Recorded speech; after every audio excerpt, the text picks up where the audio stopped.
Time to do more great balls of fire predictions here on Chair Shot Reality. Being joined the other CSR original from Fort Lauderdale, Florida, Josh Eisenberg. Josh, are you pumped for Sunday night? I am jacked. I am ready to go. I have my shots of fireball ready to go. I know Juice there loves his fireball, so I'm pumped up. I'm excited. I'm ready to roll, Justin. Let's make some predictions, huh? Of course, predictions. You want to make them on WrestleRumble.com. You can win up to $500 or a copy of the new WWE 2K18 game. It's going to be exciting to play. Sunday night is going to make this pay-per-view that much more interesting. Josh, let's start off with Enzo versus Big Cass. I tend to think this is rushed. I hope that we actually don't get the match, honestly.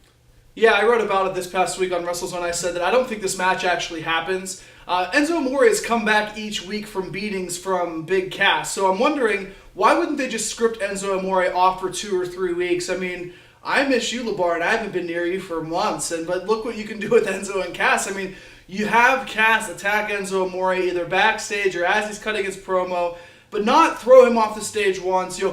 Beat the hell out of Enzo Amore so we don't see him for 2 or 3 weeks. Make the heart grow fonder by missing them, and then you have their big payoff at SummerSlam. I think that's the most logical choice, and I'm really hoping that's what happens here. If they have a match where Enzo Amore and Big Cass fight and it's 5 or 6 minutes and Cass wins, what does that really do? That means this feud isn't really that important to them to begin with, but they have closed out a Raw, they've opened a Raw on this road to Great Balls of Fire, so obviously this is more important than just having a one-off at Great Balls of Fire. Yeah, I completely agree. I think maybe to give a little value to the pre-show that they do, maybe have it in the pre-show, Enzo entering the building and getting hit by a car that was driven by Big Cass or something to that effect. As you said, he's been attacked by Cass, and we did it for The Rock. And we did it for the people. Cass outsources the work to Rikishi, and Rikishi does it. I mean, Enzo's come back with his attacks, so we need something maybe a little bit more dramatic. So a car attack, something that could extend it on. And as we talked about in the last video, you have a 30-minute Iron Man match with the tag team, so you certainly have time, that will be covered with some of the other matches on this card. So yeah, let's milk out until Brooklyn in SummerSlam. Josh, let's go to Seth Rollins up against Bray Wyatt. What a visual metaphor. Bray Wyatt walking lost in the desert, rambling as he does. I think that really kind of sums up his general direction, eh? Yeah, I mean, it's been like this for the past couple of years. Aside from Randy Orton, which they had some good progression going into WrestleMania, I thought that was the most creative and original that we've seen Randy in a while. But Bray Wyatt's been doing the same thing for 2 years, and we both have agreed that Bray Wyatt is much better leading people with Luke Harper and Eric Rowan, and for a point in time, Braun Strowman. Right now, all he's doing is cutting the same promo. And that's nothing against him. I think my problem's more with creative, not having any idea how to utilize a guy like this. But it's getting to the point, maybe it is Bray Wyatt. Maybe it is him. Maybe they're not impressing him as much in the ring as they'd like him to, so what they're trying to do is make him as creative as possible outside to enhance his storyline with whomever he faces. At the end of the day, this match is a one-off in my mind. I don't necessarily see it going anywhere else. And then if you look at the history of Bray Wyatt matches, you got to go against Bray Wyatt at pay-per-views. Unless there's a Wyatt family member, which would be completely out of the clear blue skies, I think Seth Rollins wins this match. Yeah, I think Seth Rollins has got to be the heavy favorite, considering while WWE is stacked with heels, there's not a lot of rover baby faces. Seth Rollins is a clear-cut baby face. Obviously, he's been revealed as the cover boy for the new video game.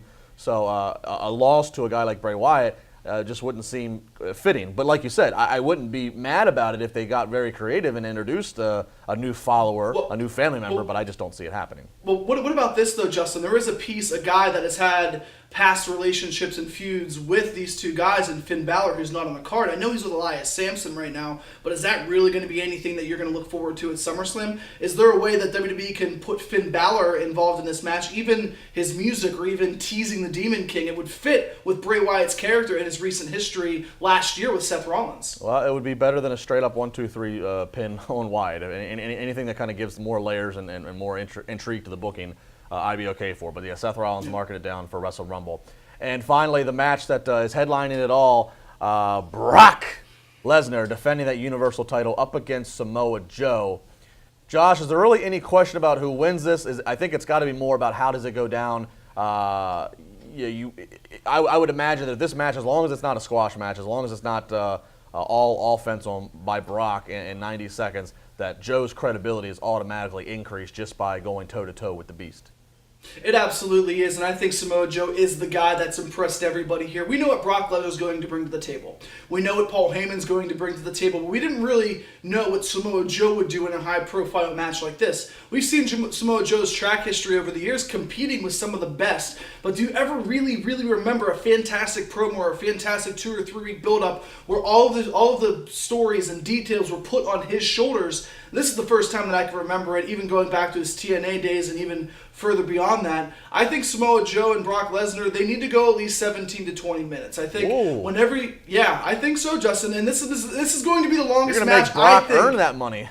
Oh, I think so. But this is going to be the longest match that Brock Lesnar has had since the triple threat match at Royal Rumble a few years ago with Seth Rollins and John Cena. His match with Dean Ambrose was, I think, maybe 13 or 14 minutes. You need Lesnar to go a little bit longer because at the end of the day, you're going to see Samoa Joe become a badass even if he loses this match.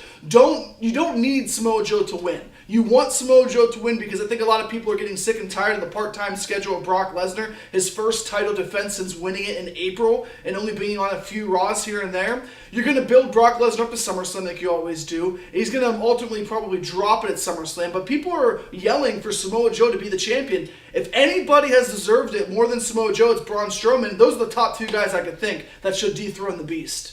Well, Samoa Joe certainly seems to be a guy that's had the support of Triple H ever since the NXT days, and it seems like Triple H, you're seeing more and more fingerprints of potential Triple H booking on Raw and SmackDown. So we'll have to see. I'm going to go Brock Lesnar, but man, I mean, you're right. I mean, it would. How long? What's that? How long? How long do you think it lasts? You know, I'm definitely not going as long as you. I think if this. Of course you will. You've never gone as long as me, Justin. Hey, it's not about. It's all about the impact you make. All right, I'm going to give it a solid 6 minutes, bell to bell. Yeah, we see what Impact does on a weekly basis. Disappointing. Josh Eisenberg in Fort Lauderdale. Follow him on Twitter at Josh Eisenberg4. He'll be tweeting live during Great Balls of Fire. Josh, thank you very much. Okay, let's move over now on the couch. Renell, Juice, you just heard Josh here talking about 16, 18 minutes. Are you kidding me? That's I don't know. That's not happening. I was shocked when you said that. Especially with there's a 30-minute match already on the card. And you think Brock's going to go 10? I mean, yeah, like we haven't seen things go 5 hours in the show in general. And let's look at history. You know, Josh referenced the Dean Ambrose match at Mania, of course, which was a disappointment. You love that match. Yeah. The triple threat at Rumble. You know, look, it's by Brock's nature of the attraction that he is. The longer it goes, he's not better. It's better to see him. It's better to leave him wanting more. Hit him hard, hit him fast, and get out. Yeah, because you need someone that's an anomaly. If everyone's the same, there's no attraction, there's no give. Brock specializes in being that attraction. You don't know if things are a work or a shoot. You don't know. He goes in there, he dominates, he gets in, he gets out. I think that's what he needs to do. Now, mind you, we don't need a 1 minute thing. It needs to go, I would probably say at least 4 minutes. So we all agree. I think it would probably go 7 to 10 minutes, honestly. I think that'd be a good time frame. So I'm at 6, you're at 7 to 10. 7 to 10.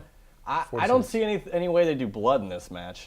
But if they it might be by accident or accident. But how do you think the match finishes? Do you think it's just a straight up? That's what I was going to ask you. Over under how many F5s? Is it a knockout or does Lesnar? I think a TKO. Does Lesnar put Joe in a submission and make Joe pass out as a turn of the tables? Because Joe's been doing this whole time.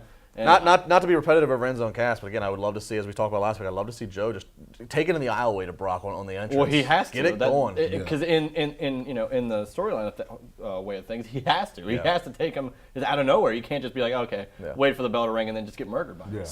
Wrestle Rumble all the time when Brock Lesnar's involved, they have over under on suplex cities, and they have over under on the time of the match. Over 5 or a lot of stuff. Suplex cities? How many? Over 5. Suplexes. It's just over 5. Suplex cities. Oh, whatever. It's more than just a German suplex. It's a suplex city. No, I'm going over 5. Over 5. So over 5. Huge. I know. It's going to be impressive. All right. WrestleRumble.com. Make your predictions. We're going to be off for the next 2 weeks here at Chair Shot Reality. Of course, you can follow these guys along on Twitter. I'm going to probably go MIA, so that'll make some of you happy. Thank God. Yep, there we go. Distraction. We'll probably hijack it.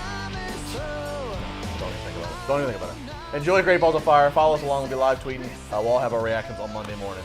We'll see you then.